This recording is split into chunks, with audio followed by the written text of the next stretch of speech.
ആരില്ല, മരിക്കാൻ പറ്റിയ സാഹചര്യം. ഈശ്വര, ഞാൻ നിന്റെ അടുത്തേക്ക് എത്തുവാ, എന്നെ രക്ഷിക്കണേ. എന്നാലും ഒരു 2-3 പേരില്ലാതെ എങ്ങനെയാ ഞാൻ ചാവുന്നത്? ഇൻസ്റ്റാഗ്രാമിൽ ലൈവ് പോവാം, അതായിരിക്കും നല്ലത്. ആ വാ. എൻ്റെ ദൈവമേ, ജീവിച്ചിരുന്നപ്പോഴും ആരും തിരക്കുന്നില്ല. എടാ, ലൈവ് വരുമ്പോഴേ ഒരു 10 പേര് വാടാ. ആ, ഹായ് ഫ്രണ്ട്സ്, ഞാനാണ് നിങ്ങളെ അച്ചു ആറ്റിൽ. ഞാനിപ്പോ എവിടെയാ നിൽക്കുന്നതെന്ന് അറിയാമോ? എവിടെയാണെങ്കിലും തിരിച്ച് നാട്ടിലോട്ട് വരരുത് ഭാസ്കരൻ. എടാ പട്ടി, എടാ എന്റെ കയ്യിൽ നിന്ന് മേടിച്ച 150 രൂപ ഇന്ന് തന്നെ എന്റെ തള്ളടായി തിരിച്ചു കൊടുത്തോളാം കേട്ടോ, ഇല്ലെങ്കിൽ പ്രേതായിട്ട് വന്ന് ഞാൻ കാടിക്കും ഞാൻ. ആ ഹലോ ഗായ്സ്, ഇത് കണ്ടോ? ഈ ആറ്റിലച്ചു എവിടെ കിടക്കുന്നെന്ന്? റെയിൽവേ ട്രാക്കിൽ. കണ്ടന്റ് കൊള്ളാം, പക്ഷെ പെർഫോമൻസ് പോരാ. രാജേഷ് പാണാവള്ളി ചാവാ പോകുമ്പോ പോലും എന്നെ വെറുതെ വിടുത്തല്ലെന്ന് പറഞ്ഞാ ഞാനിതെന്നാ ചെയ്യുമെന്ന് പറയുന്നത്. ദൈവമേ, ഞാൻ നിന്റെ അടുത്തേക്ക് വരികയാണ്. ഫ്രണ്ട്സ്, ഇത് കണ്ടോ? എല്ലാവർക്കും ഗുഡ് ബൈ. ഉമ്മ good bye. All the very best. ആറ്റിൽ അപ്പുക്കുട്ടൻ, എൻ്റെ അച്ഛൻ. എങ്ങനെ ശരിയാവൂന്ന് പറ. ഒരു മകനെ പ്രോത്സാഹിപ്പിക്കുന്ന തന്ത നോക്ക്. ബൈ. ഞാൻ ചാവാൻ പോവാണ്. എനിക്കൊന്നും അറിയണ്ട. ഈശ്വര, ജീവിതമേ പോക്കായി. പിന്നെ ട്രാക്കിലെങ്കിലും മരിക്കാം, സൗകര്യമായിട്ട് മരിക്കാം. തലവണ, ആ തുണി ചത്ത് കളഞ്ഞാലും ചമന്ന് കിടക്കണമെന്നാണല്ലോ ചൊല്ല്. അതുകൊണ്ട് ഇരിക്കട്ടെ. വാ ദൈവമേ, ഞാൻ നിന്റെ അടുത്തേക്ക് വരുവാ. രക്ഷിക്കണേ, വേദനിപ്പിക്കാതെ കൊല്ലണേ. ആ സൈറം മുഴുകി. Your time start now.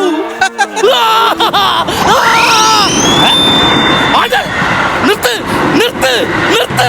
അയ്യോ പാട്ട പോട്. ഞാൻ എന്റെ ദേഹത്തോടെ കയറിയില്ല. പറ്റിച്ച് എന്റെ ജീവിതത്തിൽ ഇന്നവരെ 2 പേരെ എന്നെ തേച്ചിട്ടുള്ളു. 1 എന്റെ കാമുകിയും, 2 ഇന്ത്യൻ റെയിൽവേയും. ഇത് ഞാൻ ക്ഷമിക്കത്തില്ല. സാരില്ല, അടുത്ത ടൈം വരുമല്ലോ. ഞാൻ വെയിറ്റ് ചെയ്യാലോ. എന്താ വിഷയം? എന്തായാലും ഇന്ന് ഞാൻ ചത്തിട്ടേ വീട്ടിൽ ചെല്ലത്തുള്ളൂ. ഒറ്റത്തുമ്പി നിക്രേ മുള്ളി ഞാൻ കണ്ടില്ല, നീ കണ്ടോടി? പ്ലാറ്റ്ഫോമിൽ സ്നഗിയാണ്. ഈ പ്ലാറ്റ്ഫോമിലൊക്കെ കൊണ്ട് സ്നഗി ഇടണവന്മാരെ ക്യാമറ ഇട്ട് പിടിക്കണം. ചുമ്മാ അണ്ടേ, അതന്നെ അത് വലിയ സ്നഗിയോ? ഇതിൽ ആരെങ്കിലും പൊതുങ്ങി കൊണ്ട് എന്തെങ്കിലും പാപ്പ ഇട്ടേച്ച് പോയേക്കണാണോ? ആ മനുഷ്യനാ. എന്തുവാ ഇത്? ഉറങ്ങാനും സമ്മതിക്കുവായിരുന്നു. എന്നാ കിടന്നു. ഒറ്റത്തുമ്പി നിക്കറ്. എടാ മറ്റവനെ, എന്തുവാ സാറേ ഇവിടെ കടന്നുറങ്ങാൻ സമ്മതിക്കുന്നത്? കടന്നുറങ്ങാൻ ഇതെന്നാ ബെഡോ? ഇങ്ങോട്ട് എഴുതി മാറണം ഇങ്ങോട്ട്. ഇത് ചോദിക്കാൻ നിങ്ങളാരാ? ഞാൻ ആരാന്ന്? എടാ, ഞാൻ പഞ്ചായത്തിൽ നിന്ന് കൊതുകിനെ മരുന്നടിക്കാൻ വന്ന ഗണേശൻ. എന്നാ പോയി മരുന്നടിച്ചിട്ടോ, ഞാൻ റെസ്റ്റ് എടുക്കാം. അതാണോടാ കൊതുമ്പ് ചെയ്യുമ്പോ ഞാൻ നിന്നോട് പറഞ്ഞത്. ഇങ്ങോട്ട് ഇറങ്ങി മറക്കണം ഇങ്ങോട്ട്. ഇവിടെ കിടക്കാൻ പറ്റത്തില്ല. എന്തൊരു ശല്യമാന്ന് പറയുന്നത്. പിന്നെ എന്നാലും അവൻ പറഞ്ഞാ കേട്ട്. ഇവിടെ കിടക്കാമല്ലോ. ആന്റെ അപ്പുറത്തെ പ്ലാറ്റ്ഫോമിൽ ഇപ്പൊ കിടക്കുന്നത്. ഇവിടെ ഒന്നും കിടക്കാൻ പറ്റത്തില്ലെന്ന് പറയും. ഇത് തനിക്ക് ശ്രീധനം കിട്ടിയ സ്ഥലമൊന്നും അല്ലല്ലോ. ഇതൊക്കെ ഇന്ത്യൻ റെയിൽവേയിലാണ്. ഇവിടെ കിടക്കാൻ പറ്റത്തില്ല. അല്ല, നീ എന്തിനാ ഇവിടെ വന്ന് കിടക്കണത്? പച്ചപ്പാതിരാക്കി ഇവിടെ ഒരുത്തം വന്ന് കിടക്കുമ്പോ നിങ്ങൾക്ക് മനസ്സിലാവത്തില്ലേ? ചെടിക്ക് മരുന്നടിക്കാനല്ല, ചാവാനായിട്ടാണ്. ചാവാൻ വേണ്ടിട്ടായിരുന്നു. ചാവാനായിരുന്നു. നീ വല്ല മരത്തെ കെട്ടി തൂങ്ങി ചാവോ, വല്ല വിഷം കുടിക്കോ, വല്ല ആറ്റി ചാടുവോ ചെയ്യടാ. നിങ്ങൾ എന്തിനാ എന്നെ ഇങ്ങനെ മോട്ടിവേഷൻ ചെയ്യുന്നത്? നിനക്ക് ജീവിക്കാൻ വലിയ താല്പര്യമില്ല. പിന്നെ ഞാനായിട്ട് എന്തിനാണ് നിന്നെ പ്രോത്സാഹിപ്പിച്ച് അങ്ങ് മേലിൽ കയറ്റി വെക്കണത്? അതുകൊണ്ട് ഇവിടെ കിടന്ന് ചാടാൻ പറ്റത്തില്ല. നീ ഇവിടെ കിടന്ന് ചത്ത അത് എന്റെ തലയ്ക്കരിക്കും. പോടാ. പോതില്ലെന്ന്. നിന്റെ പേരെന്താന്നാ പറഞ്ഞത്? അച്ചു ആറ്റിച്ചാടി. അല്ല, നീ എന്തിനാണ് ഇവിടെ കിടന്ന് ആത്മഹത്യ ചെയ്യാൻ വേണ്ടി വന്നേക്കണത്? സാറേ, അത് വലിയൊരു കഥയാ. എന്നാ പറഞ്ഞു. എന്റെ കാമുകി എന്നെ തേച്ചിട്ട് പോയി. Fresh content. ഈ കണ്ടന്റിൽ ആരും ലോകത്ത് ആത്മഹത്യ ചെയ്തിട്ടില്ല. അല്ല, ഇത് മാത്രമാണ് നിനക്ക് ആത്മഹത്യയുള്ള കാരണം? അല്ല. പിന്നെ സാറേ, ഞാനൊരു വലിയ കലാകാരനാ. ആണോ? എന്നിലെ കലാകാരനെ എന്റെ നാട്ടിലോ വീട്ടിലോ ഇതുവരെ അംഗീകരിച്ചിട്ടില്ല. അത് മോശമായി പോയി. എനിക്ക് കലാകാരന്മാരെ വലിയ ഇഷ്ടം. ഇയാൾ എന്ത് കലാകാരനാണ്? ഞാൻ വലിയൊരു എഴുത്തുകാരനാണ്. എഴുത്തുകാരനാ? എന്റെ പുതിയൊരു കവിത ഉണ്ട്, വലിച്ച്. അത് കേൾക്കുന്നവരാണോ വലിക്കുന്നത്? ഇയാൾ ഞങ്ങൾക്ക് വേണ്ടി ആ കവിത ഒന്ന് പാടി കേൾപ്പിക്കാമോ? നിർബന്ധമാണോ? നിർബന്ധമാണ്. എന്നാ ഞാൻ പാടിയേക്കാം. അയ്യോ, ട്രെയിൻ പിന്നെ മാറി. ട്രെയിൻ വന്നല്ല, ഞാൻ ഈണം പിടിച്ചാണ്. എന്നാ ബാക്കി പഠിക്കാം.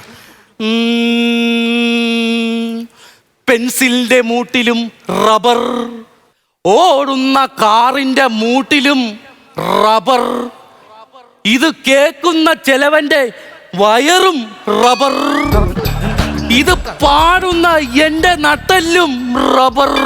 എന്റെ ദൈവമേ, ട്രെയിൻ ഇത്ര നേരമായിട്ട് വന്നില്ലല്ലോ. അതിനിപ്പോ പറയാൻ കാരണം നിന്നെ തള്ളിയിട്ട് കൊല്ലായിരുന്നു അവന്റെ റബ്ബർ. സാറ് തള്ളിയിട്ട് കൊല്ലാൻ നിൽക്കണ്ട, ഞാനായിട്ട് തന്നെ ചത്തോളാം. സാറേ നമ്മുടെ പെയിന്റ് പാട്ട പോലെ ഇരിക്കുന്ന ഒരു ട്രെയിൻ ഉണ്ടല്ലോ. പെയിന്റ് പാട്ട പോലെ ഒരു ആപതില്ലാത്ത ട്രെയിൻ. അത് തന്നെ. അതിന്റെ മുമ്പിൽ പോയി ചാടരുത്. അതൊക്കെ ഒരു പ്രാർത്ഥനയിൽ ഓടിപ്പോണതാ. എങ്ങനെ ചെന്ന് അതിൽ കയറി കൊടുത്താ ആ എഞ്ചിൻ അടക്കം നിന്നു. അതുകൊണ്ട് അതിന്റെ മുമ്പിൽ ചാടല്ലേ. അല്ല ഈ മരിക്കാൻ കിടക്കണ നീ എന്തിനടി വടിയായിട്ടൊക്കെ വന്നേക്കണേ? അത് ചോദിക്കും സാറേ.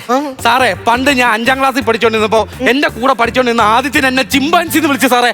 അവനെ തല്ലി കൂട്ടിയിട്ട് വരുന്ന വരവായത്. എടാ 5ാം ക്ലാസ്സിൽ ചിമ്പാൻസി എന്ന് വിളിച്ചാൽ നീ ഇപ്പോഴാണ് അവനെ തല്ലണത്. ഈ ചിമ്പാൻസി എന്ന് പറഞ്ഞ സാധനത്തിന് ഇന്നലെ മൃഗശാല പോയപ്പോഴാണ് ഞാൻ ആദ്യമായിട്ട് കാണുന്നത്. ഈ ചിമ്പാൻസിനെ കാണാൻ എങ്ങനെയുണ്ട്? കാണാൻ എന്നെ പോലെയല്ല, താടിയൊക്കെ ഒതുക്കമുണ്ട്, മൂക്ക് ഇത്രയില്ല, ചപ്പിളിച്ച് വെച്ചിരിക്കുക, പിന്നെ തലമുടിയൊക്കെ ഒതുക്കി ചെയ്തിട്ടുണ്ട്. സത്യം പറഞ്ഞാൽ നിന്നെയൊക്കെ കാണാൻ കൊള്ളാം.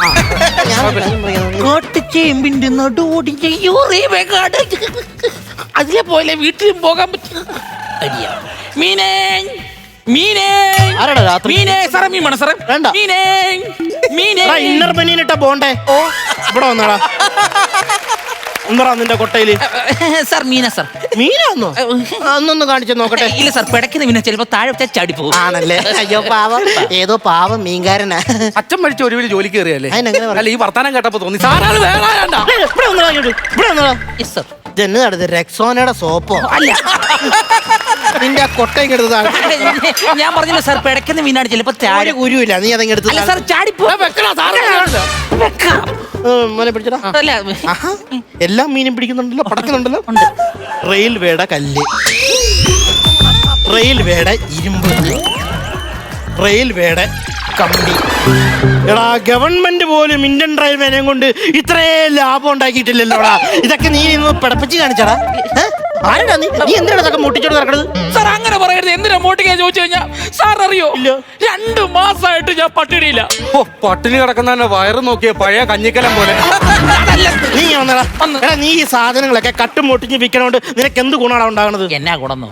എന്റെ പൊന്ന് സാറേ, നിങ്ങൾക്ക് വേണ്ടാത്ത ഈ ആക്രിയെല്ലാം കൂടെ പെറുക്കി ഞാൻ ഡെയിലി വിറ്റ് കഴിഞ്ഞാൽ എനിക്ക് കിട്ടുന്ന തുക 2000. ഈ 2000 ഇൻറ്റു 30 കൂട്ടുമ്പോ എത്ര വരും? 60,000. ഈ 60,000 രൂപ കിട്ടണമെങ്കിൽ ഞാൻ ഡെയിലി 3 മണിക്കൂർ ജോലി ചെയ്താൽ മതി. പറയൂ സുഹൃത്തെ, അങ്ങനെയെങ്കിൽ ഞാൻ ചെയ്യുന്ന ജോലി ആത്മാർത്ഥമായിട്ടുള്ള ജോലി. സൂപ്പർ ജോലി, എനിക്കറിയാം. കേന്ദ്ര ഗവൺമെന്റിൽ ജീവനക്കാരൻ്റെ നൂലിന്റെ കൊന്ത, അവന്റെ പൊന്നും കുരിശ്. പണിയെടുക്കില്ല. UPSC ഒക്കെ പഠിക്കുന്ന സമയത്ത് അവന്റെ കൂടെ കക്കാൻ പോയാൽ മതി. നാളെ ഞാനും പണിക്ക് വരട്ടെ. അടിച്ച് കിറി പൊട്ടിക്കും. പോടാ, നിന്നെയൊക്കെ ഞാൻ ശരിയാക്കി തരാടാ. ആ കയറെടുക്കടാ, ആ കയറെടുക്കടാ. കെട്ടടാ കള്ള പിടിച്ചെടുത്ത. പൊതു മുതൽ നശിപ്പിക്കണം ഒരുത്തിനെ ഞാൻ വെറുതെ വിടത്തില്ല. എന്റെ കൈ കൂടി ചേർത്ത് കെട്ടിക്കോ, അല്ലെങ്കിൽ ഇവൻ ഓടും. നിന്നെ ഇങ്ങനെ ശിക്ഷിക്കണം സാറേ.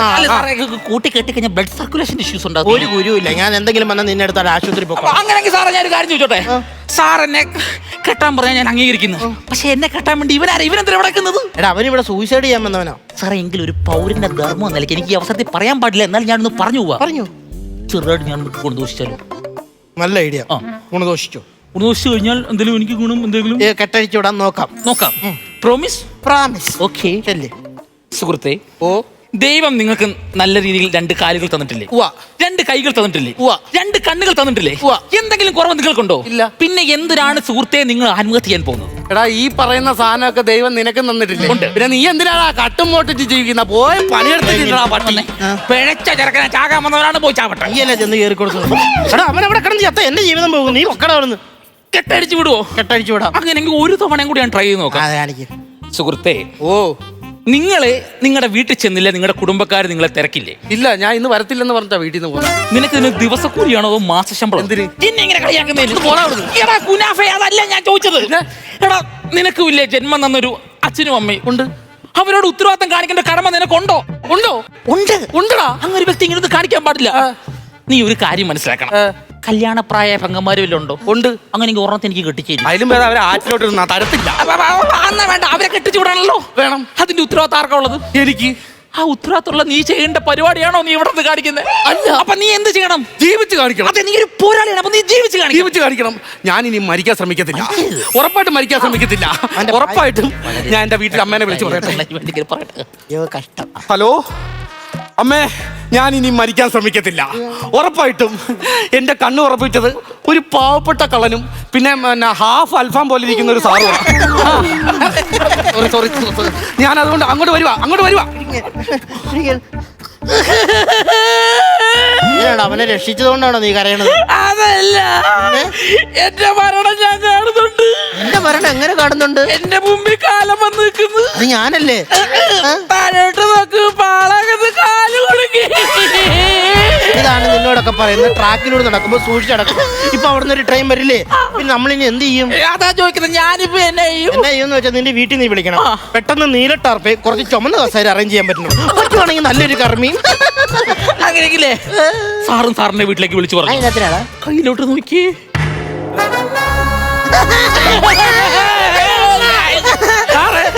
നിങ്ങൾ തമ്മിൽ വല്ല കരച്ചിൽ മത്സരമുണ്ടോ? എടാ പുല്ലേ, എടാ നിന്ന് നോക്കി നിൽക്കാതെ അടർത്തി മാറ്റടാ. അടർത്തി മാറ്റാൻ ഇത് ക്രീം മണ്ണൊന്നും അല്ല. ഈ സമയത്ത് കോമഡി അടിക്കുന്നു, അതല്ല ഞാൻ പറയുന്നത്. നീ അവിടെ നിന്റെ കയ്യിൽ തുണി എന്തെങ്കിലും ഉണ്ടോ? ഉണ്ട്. അതെ, പച്ച തുണി എന്തെങ്കിലും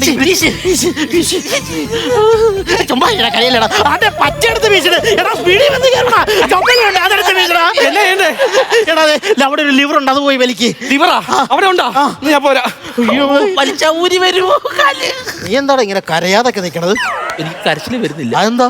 ഏകദേശം മനസ്സിലായി നമ്മുടെ ഉറപ്പായെന്ന്. ആണല്ലേ? ഈ ലിവറാണോ? അന്നാതെ ഞാൻ വലിച്ച്.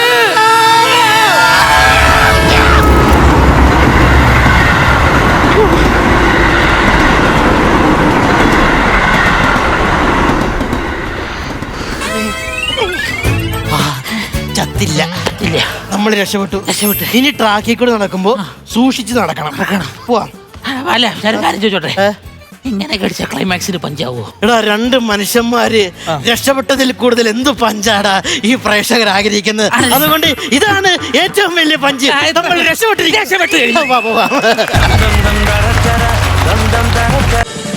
ഫ്ലവേഴ്സ് ഒരുക്കുന്ന കാഴ്ച വസന്തം യൂട്യൂബിൽ പ്രേക്ഷകർക്ക് ലൈവായി കാണാം. ഫ്ലവേഴ്സ് കോമഡിയിൽ ജോയിൻ ചെയ്യൂ, ആസ്വദിക്കൂ.